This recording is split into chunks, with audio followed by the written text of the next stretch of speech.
بسم اللہ الرحمن الرحیم۔ السلام علیکم دوستو، آج کی ویڈیو میں ہم آپ کو بتائیں گے پیغمبر خدا حضرت ابراہیم علیہ السلام کے بارے میں، ان کی ولادت کے بارے میں، بت پرستی کے خلاف ان کی تبلیغ اور نمرود کی طرف سے ان کو آگ میں پھینکے جانے کا واقعہ۔ اس ویڈیو کو آخر تک ضرور دیکھیے گا۔ نمرود ملک بابل کا بادشاہ تھا۔ بابل کے موجودہ نام عراق ہے۔ نمرود انتہائی مغرور شخص تھا۔ جب اس کے ابتدا کا دائرہ وسیع ہو گیا تو لوگوں سے کہنا شروع کر دیا کہ اس کی پرستش کریں، کیونکہ لوگ پہلے ہی غیر اللہ اور لکڑی سے بنے ہوئے بتوں کی پرستش کیا کرتے تھے، لہٰذا وہ اسے بھی آسانی سے خدا ماننے پر آمادہ ہو گئے۔ لوگوں کو اس گمراہی اور ضلالت کی زندگی بسر کرتے ہوئے ایک عرصہ ہو گیا اور وہ اللہ کو بالکل ہی بلا چکے تھے۔ پروردگار عالم نے اس قوم کی ہدایت اور رہنمائی کے لیے ان میں اپنا نمائندہ بھیجنے کا ارادہ فرمایا۔ نمرود کے دربار میں نجومی بھی تھے۔ ایک نجومی نمرود کے دربار میں بڑا مقام و منتلک رکھتا تھا اور وہ نمرود کے بہت قریب تھا۔ ایک دن اس نے نمرود سے کہا، ایک بات عرض کروں؟ تو نمرود نے کہا۔ نجومی نے بتایا کہ آپ کی سلطنت میں ایک بچہ پیدا ہونے والا ہے، وہ بت پرستی کو ختم کر دے گا اور لوگوں کو اپنے دین کی جانب بلائے گا اور آپ کی حکومت ختم کر دے گا۔ یہ سن کر نمرود نے اپنے دربار کے دوسرے نجومیوں کی طرف دیکھا۔ سب نجومیوں نے پہلے نجومی کی تائید کی۔ نمرود یہ سن کر دل ہی دل میں گھبرایا اور پھر غصے میں آ کر حکم دیا کہ عورتوں اور مردوں کو ایک دوسرے سے الگ کر دیا جائے تاکہ ایسا کوئی بچہ وجود میں آنے ہی نہ پائے، اور حکم دیا جو بھی بچہ پیدا ہو اسے قتل کر دیا جائے۔ نمرود کے منہ سے اس حکم کا نکلنا تھا کہ بابل میں پیدا ہونے والے بچے قتل کیے جانے لگے۔ کہتے ہیں کہ نمرود کے حکم پر اس مردود کے جلاتوں نے 1,00,000 بچے قتل کیے۔ نادان نمرود یہ سمجھتا تھا کہ ہیلوں سے وہ خدا تعالیٰ کے ارادے کے آگے باندھ سکے گا۔ اسی ملک بابل میں ایک خاتون تھی جن کا نام تاریخ نے نونا بتایا ہے۔ نونا اس وقت حاملہ تھی، لیکن ان کے حمل کے اثار کو اللہ نے چھپا دیا۔ جب ان کے بچے کی پیدائش کا وقت آیا تو وہ نمرود کے خوف سے شہر سے باہر چلی گئی اور وہاں پہاڑ کے ایک غار میں پناہ لے لی۔ انہوں نے اپنے بچے کو اسی غار میں جنم دیا اور پھر بچے کو لٹا کر پھر خدا سے دعا کی، اے خدا، میں اپنے جگر کے ٹوٹے کو اس غار میں لٹا کر جا رہی ہوں، ان ظالموں سے تو ہی اس کو بچانا جو معصوموں کے خون کے پیاسے ہیں۔ پھر انہوں نے بچے کو بوسہ دیا اور غار کے تہہ خانے کو پتھروں سے بند کر دیا اور واپس شہر کو لوٹ گئی۔ جب دوسرے دن غار میں اپنے بچے کو دیکھنے آئی تو دیکھا ان کا بچہ انگوٹھا چوس رہا ہے۔ اس بچے کے انگوٹھے سے دودھ جاری تھا۔ یہ بچہ کوئی اور نہیں بلکہ حضرت ابراہیم علیہ السلام تھے۔ اللہ رب العزت نے حضرت ابراہیم علیہ السلام کے انگوٹھے میں دودھ پیدا کر دیا تھا اور یوں حضرت ابراہیم علیہ السلام کو غذا پہنچتی رہی۔ اس غذا سے حضرت ابراہیم علیہ السلام دن میں اتنا بڑھتے تھے کہ جہاں ایک عام بچہ مہینے میں بڑھتا ہے۔ آپ علیہ السلام کی ماں آپ کو دیکھنے کی غرض سے روزانہ غار میں آتی۔ جب آپ علیہ السلام کی عمر 2 سال ہو گئی تو وہ باتیں کرنے لگے، اور جب آپ کی عمر 7 سال کو پہنچی تو آپ کی والدہ نے بڑی بڑی باتیں اور اخلاق سکھانے لگی، کمزوروں کی مدد کرنا اور اللہ رب العزت کے گزرے ہوئے پیغمبروں کے واقعات سنایا کرتی۔ مگر انہیں کیا معلوم تھا کہ وہ جس بچے کی تعلیم اور تربیت میں لگی ہوئی ہیں وہ خود ہی ایک پیغمبر ہیں۔ آپ علیہ السلام نے اپنی زندگی کے 13 سال اسی غار میں گزارے۔ انہوں نے ایک دن اپنی ماں سے کہا، ماں، مجھے بھی اپنے ساتھ شہر لے چلیں۔ ماں نے جواب دیا، بیٹا، شہر میں تمہارے لیے خطرہ ہے۔ اس لیے حضرت ابراہیم علیہ السلام رات کو اس غار سے نکل کر شہر میں داخل ہوئے۔ حضرت ابراہیم علیہ السلام کا ایک چچا تھا جن کا نام آزر تھا۔ یہاں پہ ایک نقطے کی وضاحت کرتا چلوں تو رات میں آزر کو حضرت ابراہیم علیہ السلام کا چچا کہا گیا ہے، جبکہ ان کے والد کا نام طارق تھا۔ قرآن مجید میں ان کے والد کا نام آزر کہا گیا ہے۔ بہت سے علماء کا اجماع ہے کہ آزر حضرت ابراہیم علیہ السلام کا باپ نہ تھا بلکہ ان کے والد طارق تھے اور وہ مسلمان تھے۔ ارباب نسب کا بھی اسی پر اتفاق ہے کہ حضرت ابراہیم علیہ السلام کے والد طارق تھے، لہٰذا قرآن مجید اور اکثر حدیثوں میں جو آزر کو باپ کہا گیا ہے وہ مجاز کے طور پر ہے، کیونکہ وہ حضرت علیہ السلام کا چچا تھا اور عرب میں یہ رواج ہے کہ چچا کو باپ کہتے ہیں۔ یا یہ بھی ہو سکتا ہے کہ وہ آپ کا چچا ہی رہا ہو اور طارق کی وفات کے بعد ان کی والدہ سے عقد کیا ہو اور آپ کی تربیت کی ہو، اسی سبب سے اس کو باپ کہا گیا ہے۔ آزر مٹی، پتھر، لکڑی کے بت بناتا، ان کو خود پوجتا اور لوگوں کے ہاتھوں فروخت کراتا تھا۔ اس طرح اس کا کاروبار بہت پھیلا ہوا تھا۔ آزر کے بیٹے بھی بت فروشی کرتے تھے۔ جب حضرت ابراہیم علیہ السلام غار سے نکل کر شہر میں گئے اور اپنے چچا آزر کے پاس پہنچے تو آزر نے حضرت ابراہیم علیہ السلام کو بھی اپنے بیٹوں کے ساتھ بت بیچنے کے لیے بھیج دیا۔ حضرت ابراہیم علیہ السلام نے بتوں کے گلے میں رسی باندھی اور انہیں زمین پر گھسیٹتے ہوئے لے گئے، جس سے وہ مٹی، کیچڑ اور کوڑا کرکٹ سے آلودہ ہو گئے۔ پھر آواز لگائی، اے لوگو، آؤ اور مجھ سے وہ بت خریدو جو بے جان ہے، عقل و ہوش سے خالی ہیں اور کوئی نفع یا نقصان نہیں پہنچا سکتے۔ بتوں کے ساتھ حضرت ابراہیم علیہ السلام کا یہ سلوک بت پرستوں کی نظر میں بے حد توہین آمیز تھا۔ پھر بات جہاں تک آ پہنچی، آزر نے حضرت ابراہیم علیہ السلام کو اس بارے میں نصیحت کی ایک دن حضرت ابراہیم علیہ السلام نے اپنے چچا سے پوچھا، چچا جان آپ لکڑی اور مٹی کے بت بناتے ہیں جو نہ بول سکتے ہیں، نہ سن سکتے ہیں، نہ آپ کو کوئی نفع یا نقصان پہنچا سکتے ہیں۔ آزر نے چونک کر پوچھا، کیا تم ہمارے خداؤں کے مخالف ہو؟ دیکھو آئندہ اس طرح کی بات زبان پر نہ لانا ورنہ تمہیں سزا ہوگی۔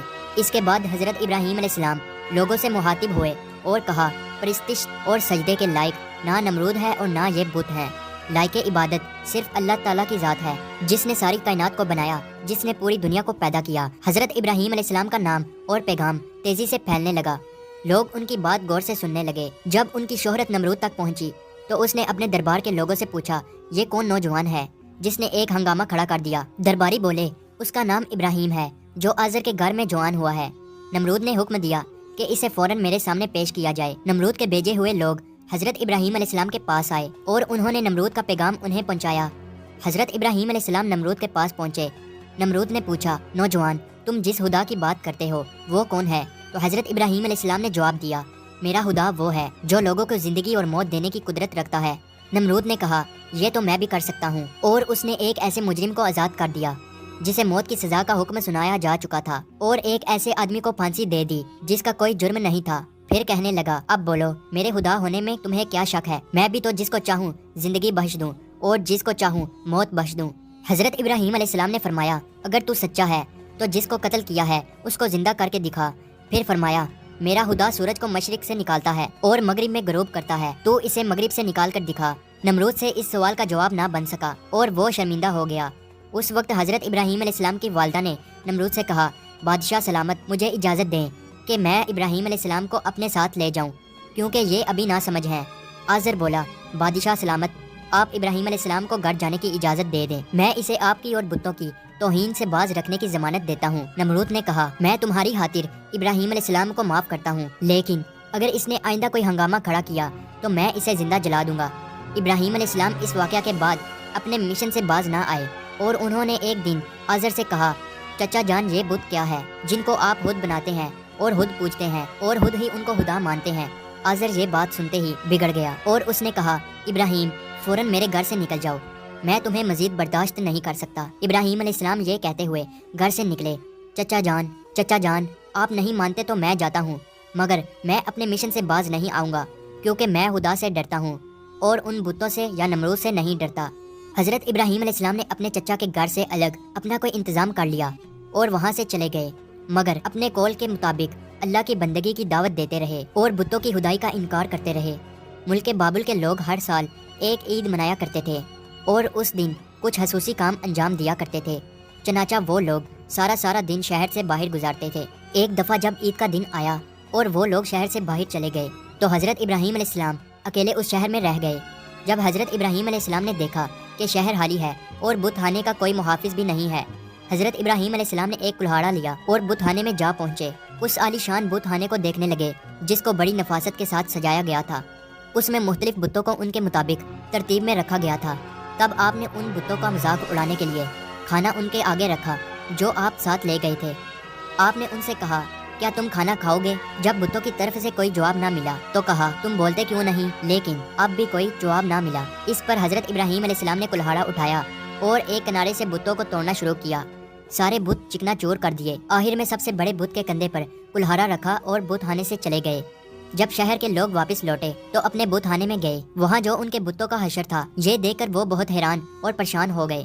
لوگ سوچ میں مبتلا تھے کہ یہ سب کچھ کس نے کیا ہے۔ سب لوگوں کی زبان پر ایک ہی الفاظ تھا کہ کس نے ہمارے خداؤں کے ساتھ ایسا سلوک کیا ہے۔ بعض لوگوں نے کہا، ہم نے ایک نوجوان کو بتوں کی برائی بیان کرتے ہوئے سنا ہے کہ جس کا نام ابراہیم ہے، وہ بتوں کی عبادت کو بے عقلی کا کام سمجھتا ہے اور اس نے ہمیں لعنت ملامت بھی کی تھی، اس لیے ممکن ہے کہ یہ کام اس نے ہی کیا ہو۔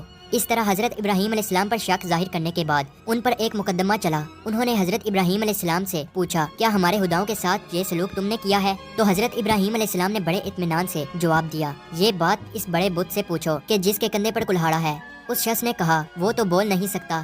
حضرت ابراہیم علیہ السلام نے جواب دیا، جی ہاں، بولنا تو دور کی بات ہے، اگر اس کی آنکھ پر کوئی مکھی بھی بیٹھ جائے تو یہ اسے بھی اڑا نہیں سکتا، بھلا دوسرے کو کوئی نفع یا نقصان کیا پہنچائے گا؟ مگر تعجب کی بات یہ ہے کہ تم لوگ پھر بھی اس مجبور لاچار کو خدا مانتے ہو، اس کو سجدہ کرتے ہو اور اس کی پوجا کرتے ہو۔ بس نہیں کرتے ہو تو اس خدا کی عبادت جس نے ساری کائنات کو پیدا کیا اور جو ہر چیز پر قدرت رکھتا ہے۔ لوگوں نے حضرت ابراہیم علیہ السلام کی باتیں بڑے غور سے سنی اور سوچنے لگ گئے کہ واقعی نوجوان سچ کہتا ہے، سچ مچ لکڑی، مٹی اور پتھر کی مورتیوں میں کیا طاقت ہے۔ لیکن ایک آدمی کے دل پر آپ علیہ السلام کی باتوں کا الٹا ہی اثر ہوا۔ وہ بولا کہ ہمارے خداؤں کا ستیہ ناش تم نے ہی کیا ہے، اور اگر تمہیں چھوڑ دیا جائے، آج تم نے ہمارے بتوں کو توڑا ہے، کل ہمارا بت خانہ ہی توڑ ڈالو گے، اس لیے تم جیسے انسان کو زندہ نہیں چھوڑا جا سکتا۔ تو لوگ اس وقت وہاں موجود تھے، تو وہ یہ سب کچھ سن رہے تھے۔ یہ شخص نمرود کا بھیجا ہوا جج تھا۔ لوگ کھڑے اس بات کا انتظار کر رہے تھے کہ دیکھیں نوجوان کے لیے کیا سزا تجویز کی جاتی ہے۔ اس سزا کو سننے کے لیے انہیں زیادہ انتظار نہ کرنا پڑا۔ جج بولا، ابراہیم تمہارے اس جرم کی سزا یہ ہے کہ تمہیں زندہ جلا دیا جائے گا اور تمہاری خاک ہوا میں اڑا دی جائے گی۔ ابراہیم علیہ السلام نے کہا، میں تمہارے اس فیصلے سے نہیں ڈرتا، زندگی اور موت کا مالک میرا اللہ ہے، میں جو کچھ کہہ رہا ہوں وہ حق ہے اور میرا اللہ سن رہا ہے۔ جج نے حضرت ابراہیم علیہ السلام کو جو فیصلہ سنایا، نمرود نے اس پر عمل درآمد کرنے کے لیے فوراً تیاری شروع کر دی۔ اس نے اس شہر اور ادھر ادھر کے علاقے میں اعلان کرا دیا، ہمارے بتوں کو توڑنے اور ان کی توہین کرنے والے نوجوان کو زندہ جلانے کے لیے سب لوگ ایندھن اکٹھا کریں۔ ادھر بت خانے کے پجاریوں نے بھی اعلان کیا، جو لوگ اپنی کسی مراد کے پورا ہونے کے لیے ایندھن جمع کریں گے، ان کی مراد پوری ہوگی۔ اس اعلان کو سن کر لوگوں نے زیادہ سے زیادہ ایندھن جمع کرنا شروع کر دیا۔ ادھر شہر کے تمام لوگوں نے لکڑیوں کو اکٹھا کرنا شروع کر دیا۔ ادھر ابراہیم علیہ السلام قید کر لیے گئے۔ لوگوں نے ایندھن کے لیے لکڑیوں کو اکٹھا کر کے ایک جگہ اس کا اسٹال لگا دیا۔ اس کے بعد ان لکڑیوں کو آگ لگائی گئی۔ جب شعلے بھڑک اٹھے تو حضرت ابراہیم علیہ السلام کو قید خانے سے نکال کر لایا گیا۔ جب انہیں اس میدان میں لایا گیا جہاں آگ جلائی گئی تھی تو آپ علیہ السلام اس آگ کو دیکھ کر ہنس پڑے۔ حضرت ابراہیم علیہ السلام نے اس اونچے مینار کو بھی دیکھا جو میدان سے کچھ دوری پر تعمیر کیا گیا تھا، جس میں ایک خوبصورت کمرہ تھا جہاں نمرود کے ساتھ اس کے وزیر اور بشیر بیٹھے تھے۔ کہتے ہیں کہ یہ آگ اس قدر شدید تھی کہ اس کے اوپر سے پرندہ گزر نہیں سکتا تھا۔ چنانچہ جب حضرت ابراہیم علیہ السلام کو لایا گیا تو ان لوگوں کو یہ معاملہ پیش آیا کہ اب ابراہیم کو آگ میں کیسے پھینکا جائے۔ اس دوران شیطان نے ان لوگوں کے دماغ میں منجنی کا تصور ڈالا۔ حضرت امام جعفری صادق علیہ السلام سے منقول ہے کہ منجنی دنیا میں سب سے پہلے حضرت ابراہیم علیہ السلام کے لیے کوفہ میں کسار نامی ایک نہر کے کنارے بنائی گئی اور وہ قریائے کنتانہ میں بنائی گئی۔ اس منجنی کو شیطان نے بنایا تھا۔ چنانچہ حضرت ابراہیم علیہ السلام کو منجنی کے ذریعے آگ میں پھینک دیا۔ اس وقت آسمان و زمین سے فریاد بلند ہوئی اور کائنات کی ہر ایک شے نے ابراہیم علیہ السلام کی امداد کی خواہش کی۔ زمین نے کہا، پروردگار، مجھ پر سوائے ابراہیم علیہ السلام کے تیری عبادت کرنے والا کوئی اور نہیں ہے، کیا تو راضی ہے کہ لوگ اسے جلا دیں؟ فرشتوں نے کہا، تیرے خلیل ابراہیم علیہ السلام کو لوگ جلاتے ہیں۔ حق تعالیٰ نے فرمایا، اگر مجھ سے وہ مدد طلب کرے گا تو میں یقیناً قبول کروں گا۔ جبرائیل علیہ السلام نے کہا، خداوند، تیرے خلیل حضرت ابراہیم علیہ السلام کے سوا زمین پر تیری عبادت کرنے والا کوئی نہیں ہے، تو نے ان کے دشمنوں کو ان پر مسلط کر دیا ہے تاکہ ان کو آگ میں جلا دیں۔ حق تعالیٰ نے فرمایا، خاموش ہو جا، ایسی بات تیرے جیسا بندہ ہی کہہ سکتا ہے جو ڈرتا ہے کہ کوئی امر اس کے قبضہ اختیار سے باہر ہو جائے گا۔ وہ میرا بندہ ہے، جس وقت چاہوں گا اس وقت بچا لوں گا، اگر وہ مجھ سے دعا کرے گا تو میں قبول کروں گا۔ پھر ابراہیم علیہ السلام نے اپنے پروردگار سے دعا کی، یا اللہ یا واحد یا من لم یلد ولم یولد ولم یکن لہ کفوا احد نجینی من النار۔ اس وقت جبرائیل علیہ السلام نے حضرت ابراہیم علیہ السلام سے ہوا میں ملاقات کی جبکہ وہ منجنی سے جدا ہو چکے تھے، اور پوچھا کہ اے ابراہیم علیہ السلام، کوئی حاجت مجھ سے ہے؟ آپ علیہ السلام نے فرمایا، تم سے کوئی حاجت نہیں ہے، لیکن عالموں کے پروردگار سے میری حاجت ضرور ہے۔ اس وقت جبرائیل علیہ السلام نے ان کو ایک انگوٹھی دی جس پر نقش تھا، لا الہ الا اللہ محمد الرسول اللہ۔ پھر خدا نے آگ کو وحی کی، کونی برتن یعنی سرد ہو جا۔ اس کے ساتھ ہی آگ سرد ہو گئی اور وہاں جبرائیل علیہ السلام آئے اور آگ کے ساتھ بیٹھ کر گفتگو میں مشغول ہو گئے۔ ان کے چاروں طرف گلو لالا پیدا ہو گئے۔ کہتے ہیں کہ جب آگ جل رہی تھی تب چھپکلی آگ کو پھونکتی تھی اور مینڈک پانی لا کر اس پر پھینکتا تھا تاکہ اس کو بجھا دیں، اور جب خدا نے وحی کی کہ سرد ہو جا، 3 روز تک دنیا کی تمام آگ میں گرمی باقی نہ رہی تھی، اور یوں اللہ تعالیٰ نے اپنے پیغمبر حضرت ابراہیم علیہ السلام کو اتنی بڑی آگ سے محفوظ رکھا۔ یہ سارا معاملہ دیکھنے کے بعد نمرود ابراہیم علیہ السلام کے پاس پہنچا اور بولا، نوجوان، ہمیں تعجب ہے کہ تمہارا حکم آگ پہ چلتا ہے۔ ابراہیم علیہ السلام نے جواب دیا کہ یہ تمام میرے خدا کی قدرت ہے۔ نمرود حضرت ابراہیم علیہ السلام کی غربت کو تو اپنی آنکھوں سے دیکھ چکا تھا، مگر وہ آپ کی باتوں کو تسلیم کرنے کے لیے پھر بھی تیار نہ ہوا۔ نمرود کو لگا کہ کہیں لوگ حضرت ابراہیم علیہ السلام پر ایمان نہ لے آئے۔ اس نے فوراً لوگوں کو لالچ دے کر اور کچھ کو ڈرا دھمکا کر بہکایا۔ اس واقعہ کے بعد اس نے حکم دیا کہ انہیں شہر بدل کر دیا جائے تاکہ کوئی شخص ان کا پیرو نہ بنے اور ان کا دین اختیار نہ کر سکے۔ حضرت ابراہیم علیہ السلام خود بھی نمرودیوں کے ساتھ ان کے شہر میں رہنے سے خوش نہ تھے، اس لیے وہ شہر چھوڑنے پر آمادہ ہو گئے۔ چنانچہ انہوں نے اپنی بکریاں